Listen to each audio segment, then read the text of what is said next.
Hey, what's going on? Welcome to the Doug Show. I'm Doug Cunnington, and I'm chatting with Shawna Newman today. How are you? I'm great. How are you?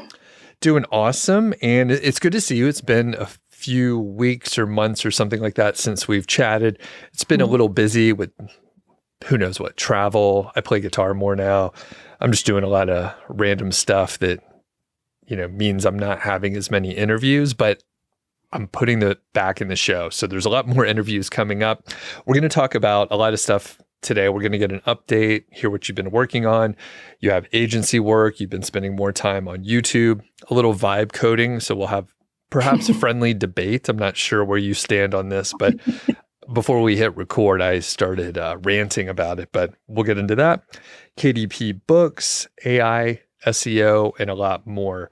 So first off, where do you spend like most of your time? Because there's a lot of things that you're working on. So I'm just curious, like how you prioritize things and where you do spend your time. Yeah, I get bored easily, so I tend to just hop around a lot. I try to make schedules, where like the first half of Monday I work on X and then the second half I work on Y. That's great in theory, but it never really works for me because like maybe something takes me a little longer to do or whatever. But yeah, agency work is making up most of my income, so that's where most of my time is going. It's not my favorite activity though, so I'm always doing other things on the side. Lately, I've been working a lot on directory sites, AI, SEO, a little bit of Pinterest, and I'm just getting back into KDP books for Q4. Gotcha. Yes, you sound a little ADHD, but it keeps you, I mean, the thing is like when the money's coming in, it's like, oh, it's very clear you need to take care of Yeah, that portion to pay the bills and all that kind of stuff. exactly. So, and you were doing some agency work over the years anyway, Yeah, like here and there, because oftentimes you had people, contractors working for you doing some right, work on your site right. or sites, and then you were able to kind of have the overflow. They had extra capacity, so you Right. had Yeah. client work. Can you talk about like pivoting and I mean, basically, like we were earning money from websites back in the day, Right. and then you had to figure out how to, not get a job, keep doing what you were doing. Right. So, how did that pivot look? Well, for me, it has resulted in a lot more active selling. And when I was in college, I actually worked in telesales, so it's not like new to me to be, selling stuff. But I don't think it's something I actually really enjoy. It's like setting up cold emails or, actually doing Zoom calls with people like on the regular. Like I'm good if I'm wearing different clothes from one day to the next working at home, right? So like it has been a bit of a change for me in terms of, how I'm structuring even just my work week because, I may have to have a call in the morning and a call in the afternoon. On that call, I'm having to be selling products. Often it's explaining SEO to people who don't really grasp what it is. So it's like a completely different mindset to I'm going to spin up a bunch of niche sites and write about, SEO keywords and things like that. So it is a big shift, although I do think for people who have experience in ranking niche sites, a lot of those skills do transfer over. The challenge is going to be the things like selling and the things that are very unique to a niche, like SaaS SEO has differences than local SEO. For instance, e-com SEO also has differences. I've had clients in each, and they're all like slightly different skill sets. Like the 80% is the same, but the 20% is different for each of them. And that's something that you have to learn that we didn't really do, for niche sites. So. Is it pretty easy to pick that stuff up? I think so. I like learning new things though, and I like the challenge of that. For me, I feel like e-commerce SEO was the most challenging thing I'd learned from niche sites because, you have all these products that you're also having to rank. So you're having to optimize product pages, you're having to optimize collection pages, things like that. So it's like a bigger picture. SaaS SEO, I actually like it a lot because you're doing a lot of things focusing on the customer journey. So you're building entire content funnels, kind of like we did with niche sites. You're also doing a lot of versus articles. So maybe like Instantly versus another cold email software if you were doing, SEO for that. So I really like that.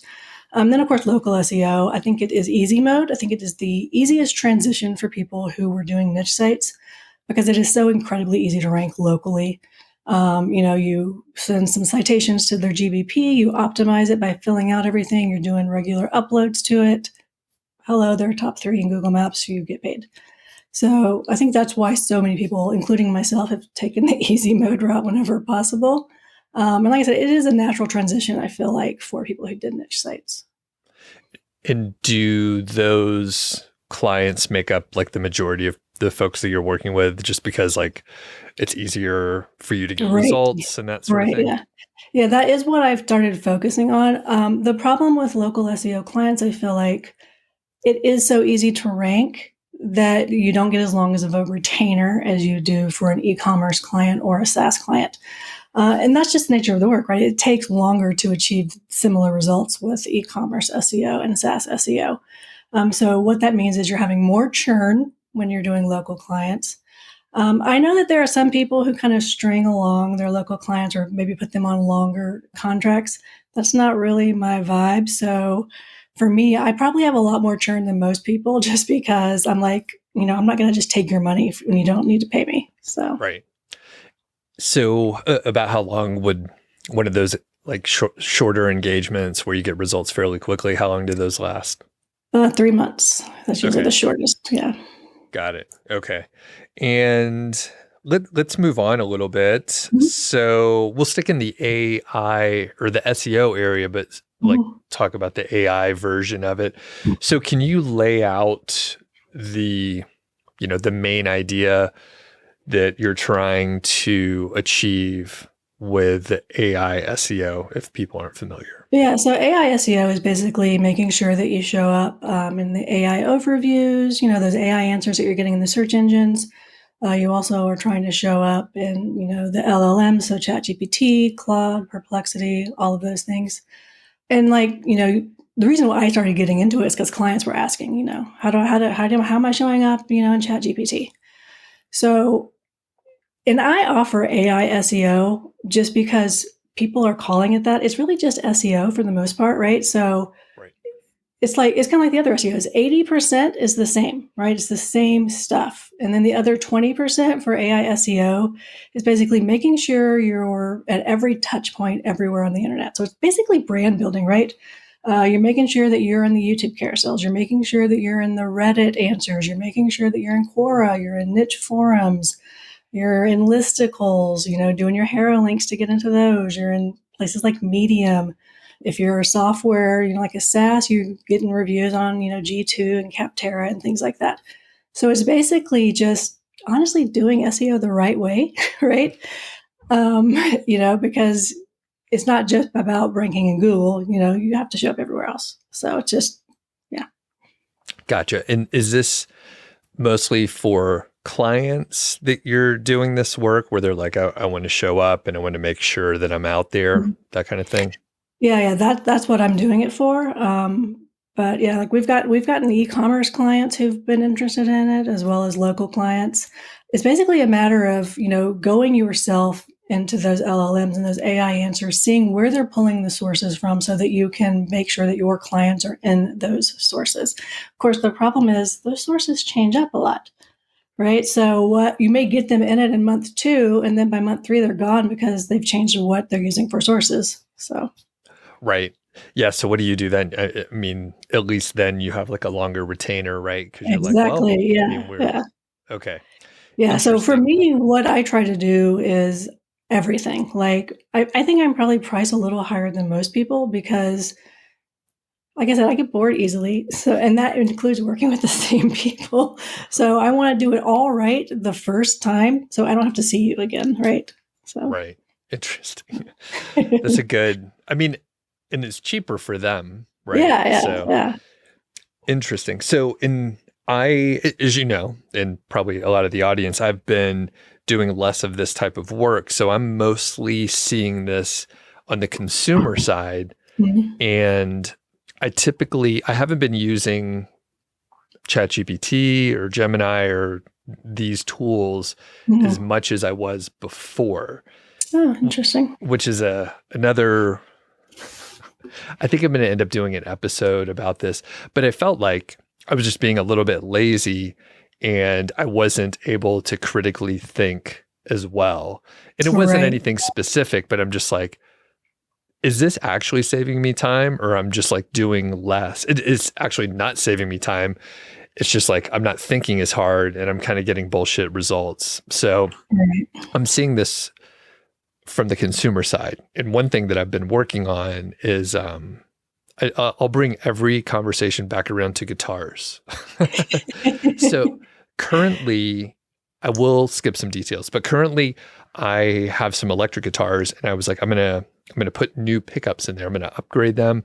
I'm gonna take out the wiring and do some other stuff. And back in college, I actually took several, like a ton of double E classes. So like I actually know circuit stuff. I've forgotten everything, but I have, like, I'm familiar. So I should be able to pick it up pretty quickly. All that to say, I have been Googling, different things. The AI overviews are fucking terrible for something like that because there's so much conflicting information. So the specific stuff that I'm looking up is often wrong. So I immediately stopped trusting it. And I was just like, this is bad information. And depending on what you're looking for, it may or may not be accurate, Right. but you never know when. Yeah. So I'm sure there will be, times where it's accurate, but the algorithms change. And I'm just looking at Google AI overviews, but I'm pretty sure if I went other places, there's just inconsistent information because there's so many different sources and there's so many different variables. So I'm better off just like thinking about things on my own. So I'll finish the thought and then I'll just get your feedback on your observations of the pros and cons of using AI overviews.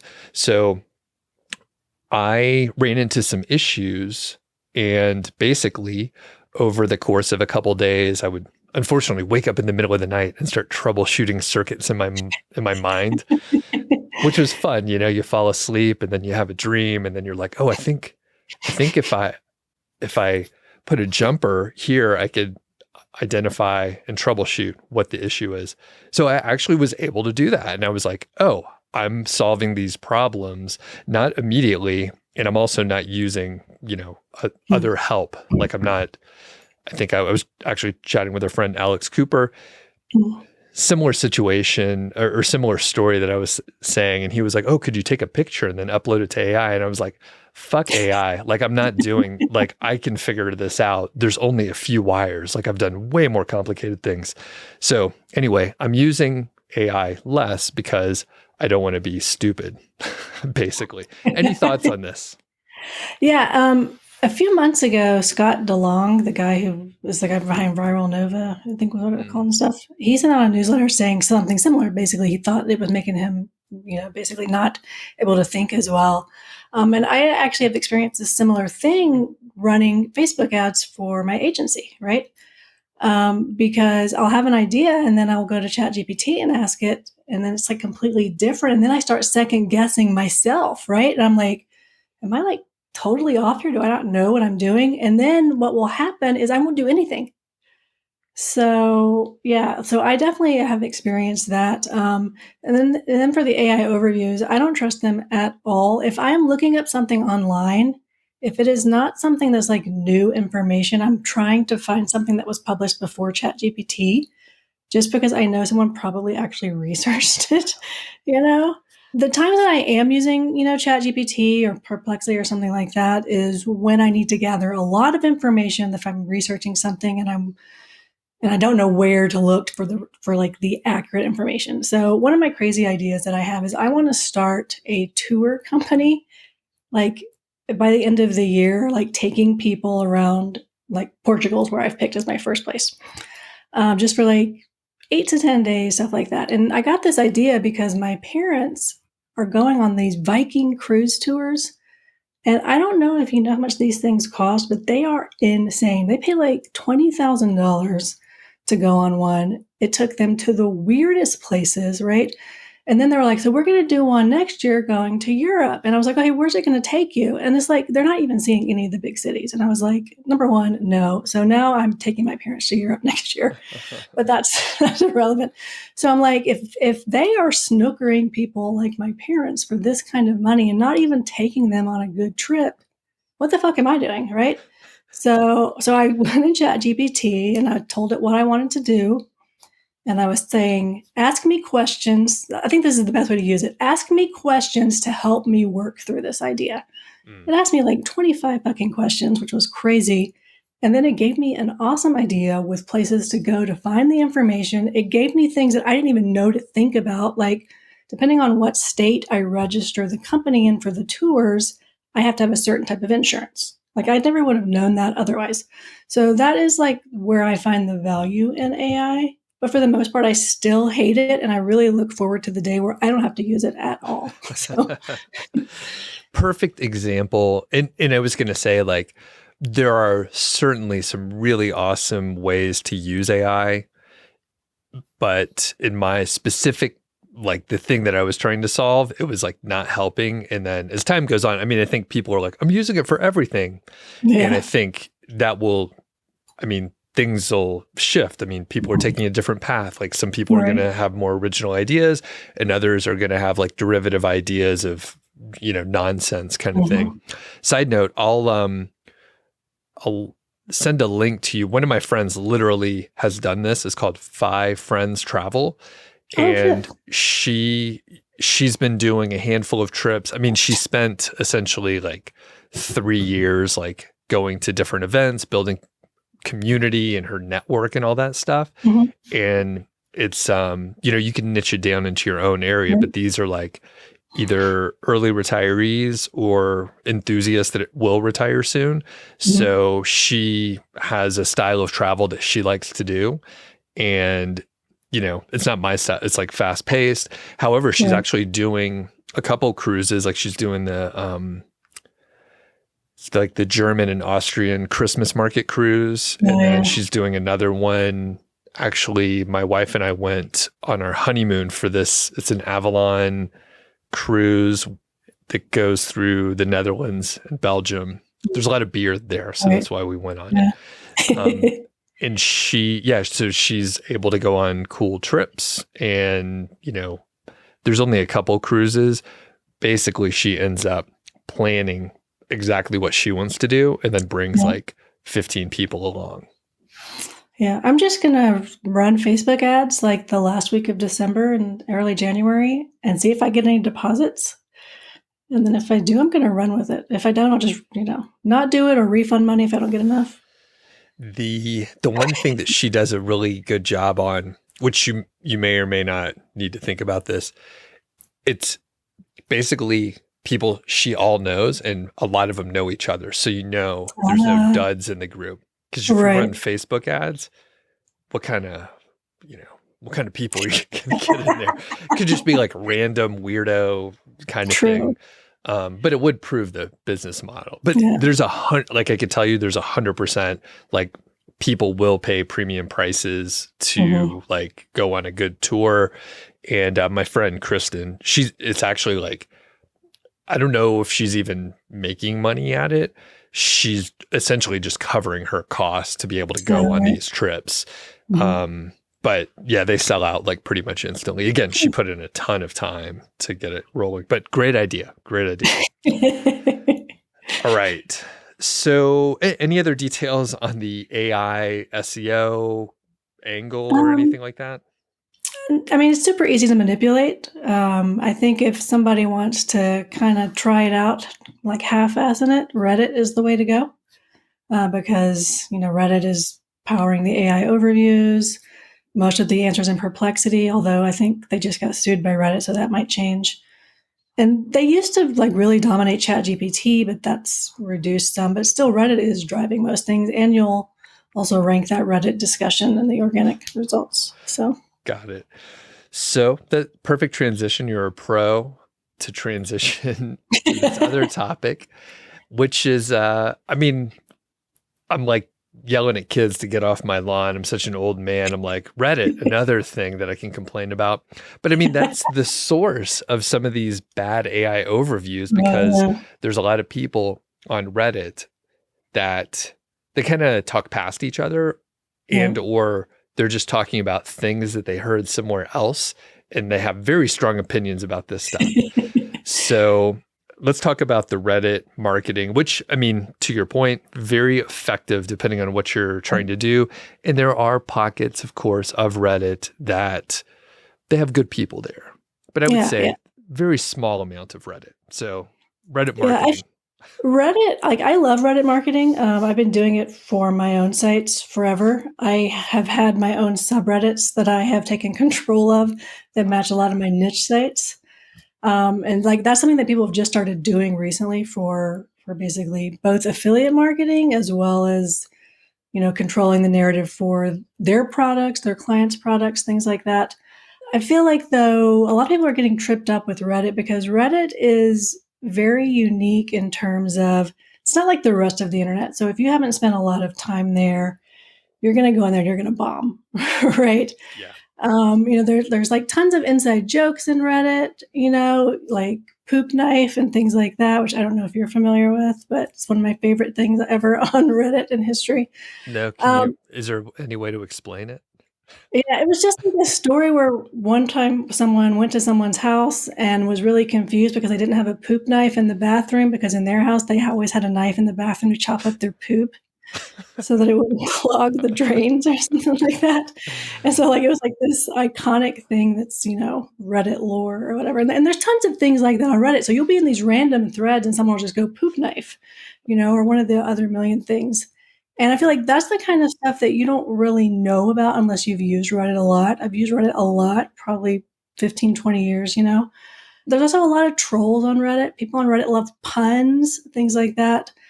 They are also incredibly intelligent in terms of they know if you're trying to sell to them, if aren't really clever about it. They know immediately if you're using AI to type up your answers, they will call you out, things like that. There's also certain subreddits where the mods are like crazy ban happy and like you will get booted out of there so fast. So it takes a lot of learning in terms of, what subreddits are safe to go in, what's the language in this specific subreddit, how do they feel about me marketing to them? Do I have to be kind of slick about it, or can I just do it out in the open, things like that. Another interesting thing about Reddit is it's easy to get your account banned, but you can keep posting, so you don't really know your account is banned, right? So you have to regularly check like either your profile or some of the answers you've done in an incognito window to see if they're actually showing up. So I think people who are new to Reddit end up getting a lot of their accounts just shut down very, very fast. So you have to have agent accounts. And I know that it's really popular to buy agent accounts. People are selling those for a premium. I 100% do not advise doing that, because you want to have an account where you know the history, right? Because as soon as you start straying from that history, it's going to be noticeable. You're also going to need more than one account, but you're going to need unique IPs for those accounts. So I use an anti-detect browser where I have this like big spreadsheet where I can put, account one, this is its IP location, here's the login information and all of this. That way I can log into a ton of different accounts to control narratives if I want, upvote my own posts, downvote competing posts, things like that. I have worked many, many months on growing and aging these accounts because Reddit works on something called karma, which you get by posting and commenting and upvoting and things like that. So you have to really put in a lot of months growing your account naturally before you can start your mass spamming. I have 300 and something accounts right now through my anti-detect browser. So it is, if you're doing this yourself, it is like obviously a slog if you're trying to get as many accounts as I have. You don't need this many accounts, right? So if you are, say you have your own SaaS or your own e-commerce store, or maybe your own, I don't know, you want to do affiliate marketing, maybe 20 accounts, 15 to 20 accounts would be enough for you to control the narrative the way you want, get your things ranking the way you want them to. But again, every subreddit you try is going to be unique. in terms of what will work for it, what will get you banned, what will get approved, what won't get approved, things like that, how clever the people are in terms of sussing out that you're actually marketing to them. So you have to actually also spend time like feeling out a subreddit before you start posting, just to see like, what's the vibe here? What am I going to be able to accomplish here? Things like that. But once you really get it down, it works incredibly well. Reddit ranks so fast. If you're uploading your own stuff, maybe send a PBN link or two to a thread that you've done. Get it showing up on page one. All of a sudden, it's in the AI overviews, showing up in Perplexity, showing up in ChatGPT, things like that. So it's also great for reputation management. I don't know if anybody's taken on that in terms of agency work. So if you get a client who has like some bad reviews on Reddit, you can change the narrative by making, a bunch of threads that are positive reviews, things like that. There's also some shady stuff you can do where you can use all of your accounts to basically report your bad reviews to get them taken down. It's not something that I partake in, but it's something that people do. So is the idea, let's say you had the 20 accounts and you took your time and built the karma points or whatever kind of other things you need to do. Is the idea to post and then interact with your own posts and like post replies and upvote and have other I assume you have to do like some normal interactions with other stuff as well. So the first thing you want to do is you want to look up what Reddit posts are already ranking in Google for your target keywords, because those are going to be the ones that are going to be getting pulled in by the AI answers and the LLMs. Then you go to that to see if it is still open for commenting, because sometimes older posts are closed for new comments. So you can't, leave any new comments. Sometimes though, they're closed for new comments, but you can leave replies to other comments. So I think the best way to go about it is to leave comments on those posts, right? Comments tend to work better than starting new posts, because you just look like, an average person who's just recommending, a particular product or something like that. Then you use your other accounts to upvote your comments, things like that, downvote the competitors' comments, things like that. It's all like kind of shady, right? Like, let's be honest. But the same works like if you want to show your affiliate links in there, send people to your blog where you have, a buying guide, things like that. It's the same way to do it. So what if all of the Reddit posts that are ranking on page one in Google aren't accepting comments, aren't accepting replies? That's when you have to make a new post. Then you have to work on getting that post to enough upvotes so that it gets it replaces the others on page one. You're also probably going to need to send some PBN links or something to it as well, maybe 301 redirect and age domain to get that to basically replace it. So. Okay. Yeah, I'm having flashbacks of like all the stuff we used to do in like 2014 and 15 where, the Web 2.0 blogs, with, like blogger.com and all that. And then fake articles, and then you link some stuff, and then, we got to, you have to get different IP addresses. So all that stuff. I mean, it's work. That's for sure work. And it gets complicated. Like you said, you have to have like a very organized system to keep things straight. Yes. Otherwise you may, toast all the work that you did in the past. Yeah. Wow. And you have to regularly check your accounts to make sure they didn't get banned and you don't know it also.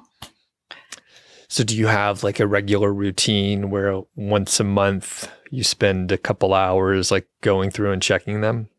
I try to do it weekly in batches because I don't want to be basically doing client work with accounts that have been banned without me knowing they were banned. You know what I mean? So. Yeah. So you have to make sure those are, plus if you like to switch tasks, it's perfect. You're like, I'm bored with this. Why don't I just check these 20 accounts or whatever? Exactly. Yeah. It's like a productive procrastination method. Yeah. All right. Reddit marketing. Okay. Anything else with that made my brain hurt? Yeah. Sorry. Yeah. No, I think that's it. Like I said, it's a process. Like, I don't think anyone should get into it not realizing basically it's a lot of work.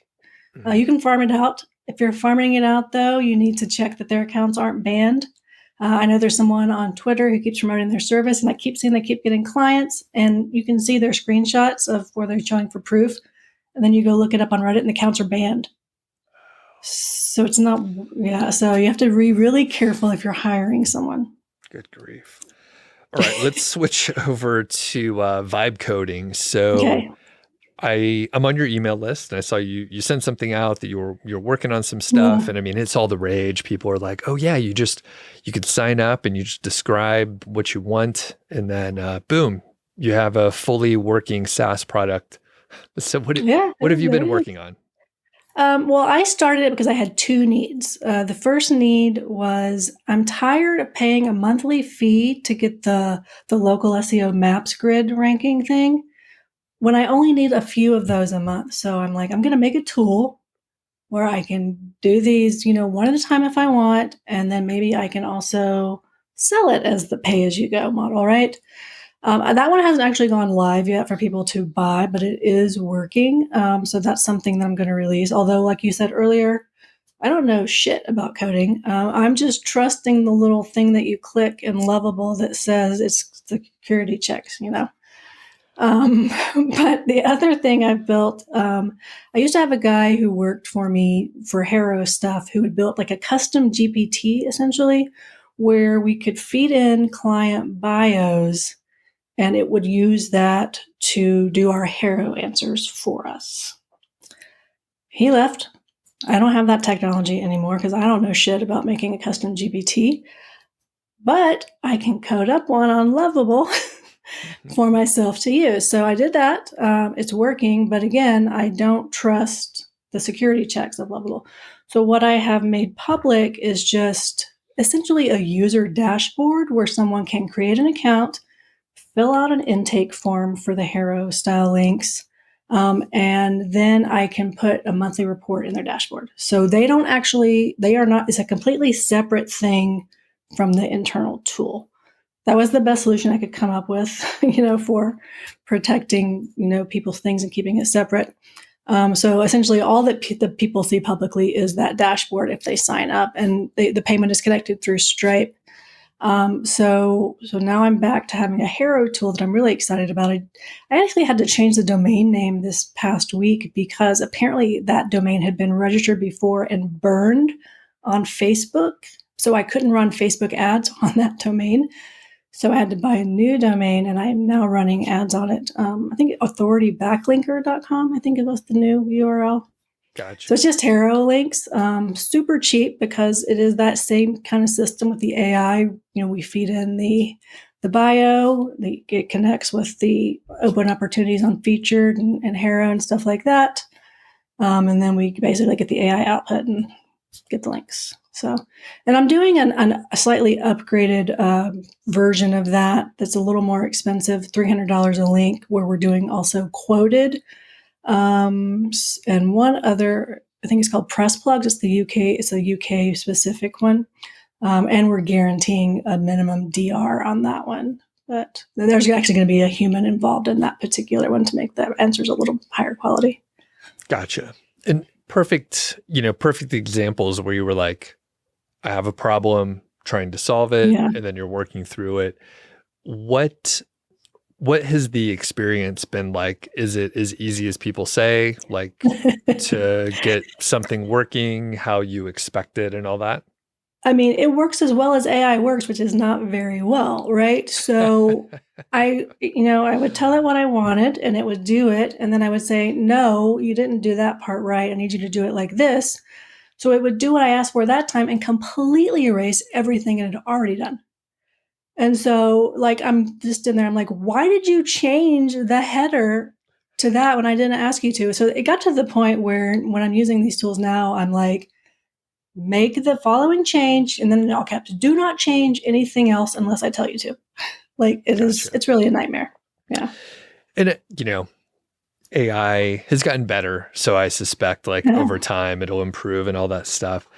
And I think I made a similar rant, certainly before we started recording, which I should have just saved it so you don't have to hear it twice. But here we go. We're going to do it again. and I'm pretty sure I did a version of this on a previous episode, but essentially one of the issues that I have very, very specifically, so someone creates a tool and there are people out there that are like, I'm just going to create tools, try to get a handful of users, and then sell this SaaS product to someone else.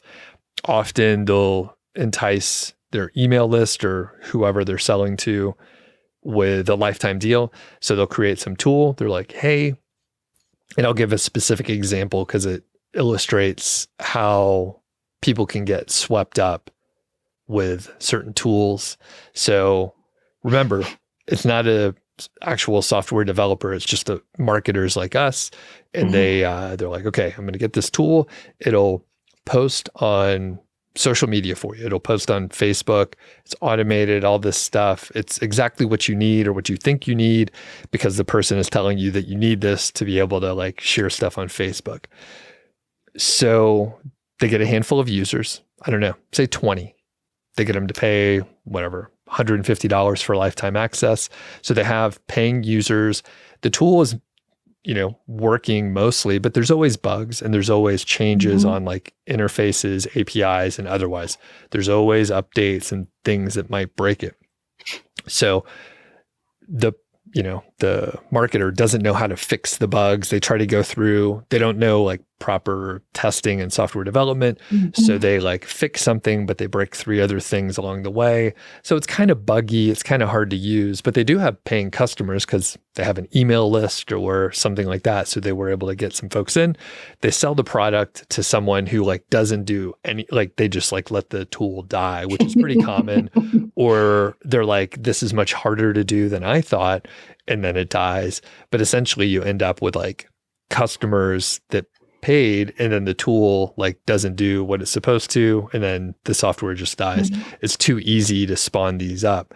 So and the thing is like years ago, I didn't like the lifetime deal for a lot of stuff because it's not sustainable for the company and eventually they'll go out of business. So, like AppSumo, famous, like I unsubscribed from everything. Like I'm like, don't show me anything related to Noah Kagan or AppSumo.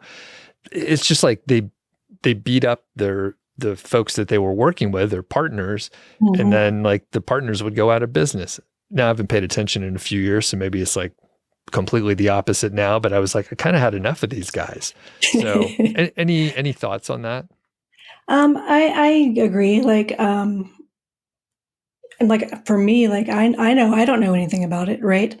So I would never even think about trying to flip a tool that I coded with one of these things, right?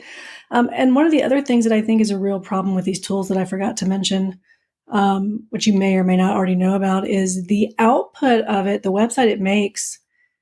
I think it's supposed to be in some type of JavaScript or something. So it is not in the format that Google likes to read, right? So what I've been reading is people saying things don't rank as well because Google doesn't like the way it's laid out, right? And so I keep seeing these people, on Twitter and stuff being like, why should I pay a web designer to make me a website when I can make one for $25 and lovable? Well, you dipshit, it's not going to be good enough to rank as well as something you make in WordPress because you're just trying to save money. So it's something that it's like one of those things where you don't know what you don't know, and they don't know that they're hurting themselves that way. And like I put a call out in my newsletter of people asking to explain to me like, what do I need to know about this? And it's like super complicated. It seems to me, at least as a non-coder, to get it from what the output is in, say, Lovable into what we think of as a traditional, website with HTML that we can, view the source code of and things like that. And so it's not something that I feel comfortable doing myself. So I don't think there's going to be a lot of other people who do as well. Right. And then, the folks that do figure it out and they're like, okay, like I will port this over to the right format or whatever. Like they will have learned a lot and like, you could obviously learn this stuff. Like I was, yeah. Going on about the software development cycle and all that stuff. You could go through a course in a couple hours and kind of have the broad points and go deeper where you need to. So it's not like it's not solvable, but it's just like, it's people are lazy inherently, and they're like, if I could do this in an easier way, then I'll do it the easier way. And there's some very low resistance decisions and paths that you could take. So you end up with, potentially kind of working tools / again, you don't know what you don't know. So you're like, oh, I created this tool and it's out there and blah, blah, blah. So I don't know. It's interesting. Well, what's next on your tool to-do list? Do you have some other things that you're like, okay, I'm gonna check this out? Because you're going to be getting better and better as you go along. Yeah, I don't know. Like, I feel like I've accomplished what I've wanted to accomplish for the most part, but it's also been a lot of frustration along the way. And it's not like for me, it's like what I want to spend my time on in the day, right? Because all of the hours I spent, let's be honest here, all of the hours I spent making my local rank tracker tool, I should have just fucking paid for the month and only used it a few times with someone else's tool. Honestly. Because it was a lot of time. And did I learn some stuff? Yeah, I did learn some stuff. Is it stuff I'm ever going to use again? I don't know. Could I have learned something better? Probably.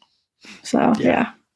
Yeah, it's interesting. Yeah, when someone already solved the problem and it's like, well, it costs a little money, but is it worth it? So, but you know what you like or don't like to do? You're like, you know what? It will be worth it to take whatever, another few days or several hours to get something going. So, all right. Well, as we're moving through, last thing on my list here, I think, will be the KDP book. So you've mentioned these in the past when I've interviewed you.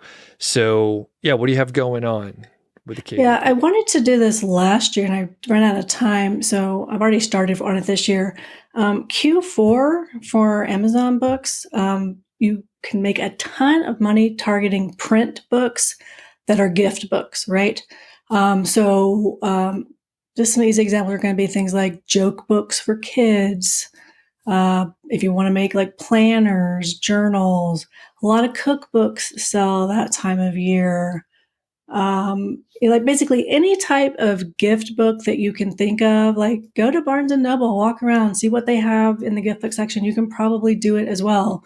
And coloring books are also always really big this time of year. Activity books like crosswords, word search, things like that. And I feel like it is such a great opportunity, especially right now. Buy a year of Ideogram or whatever it's called for $180. Crank out those coloring book pages. Even if you have to pay somebody to format it for you for KDP, why the fuck would you not do this? I'm so mad I didn't have time last year. I'm going to go fucking crazy this year on it though. Yeah. And that's all I'm doing is the print books that people will buy as gifts. Okay. So you focus down, and then it reminds me similar to the digital printables, right? Yeah. That I've interviewed a few folks. The marketplace they focus on is Etsy. So often giftables are really good. There's fewer returns as opposed to print on demand, like shirts or things that won't fit. But the giftables, it's pretty straightforward. So have you identified niches that you think will work really well, or are you aiming for a volume of products across many different areas, or are you just kind of focusing in on this product type for different users and stuff? So it's a little of both. I have a video on my channel of a tool called Bookbeam. It is the tool I 100% recommend for anyone wanting to try this. They do have monthly plans. They also usually do a pretty good Black Friday sale, but it will have been too late for you if you wait until Black Friday. Right. But it is basically a keyword research tool that will show you can see what was popular last Q4. How's that trend been looking since? Okay, this is what I'm going to target, right? It will show you the titles that are ranking. It will show you the estimated sales, how much they made, things like that. It is an insane tool. It's perfect for this kind of research. There's cookbook ideas that I found in there that I'm going to run with this year, things like that. I don't know what will pop, if anything, for me, but I'm definitely going to make it basically a throw shit at the wall and see what sticks kind of situation. The thing, though, is you are going to have to run some ads more than likely on Amazon to get your initial traction. I was talking with someone a few weeks ago who told me they focus 100% on evergreen things that are big during this time of year as gifts, and they only run ads in Q4. And this person made like $30,000 last Q4. That was profit after ads. I think she said she spent like $2,500 on ads in Q4. So it was like a crazy profit margin. She has 600 books, I think she said. Holy cow. And is it a lot of like giftable type things? Yeah, like yeah, that? yeah. That's all. Yeah, all it is. Yeah. Very cool. And a lot of this stuff, like if you're doing coloring books and stuff, you can cross promote that over on Etsy because you can buy author copies at a discount from Amazon. So you could basically order them and ship direct to people if you wanted to. Got it. Very interesting. That's like not something I'm doing, but you could. Very cool. All right. Well, I want to wrap it up here, but you did mention your YouTube channel, and I know you've been publishing more and more there, and you have some useful and helpful things, like many of the things we talked about you cover over there. What's coming up, like upcoming videos or anything like that you want to talk about?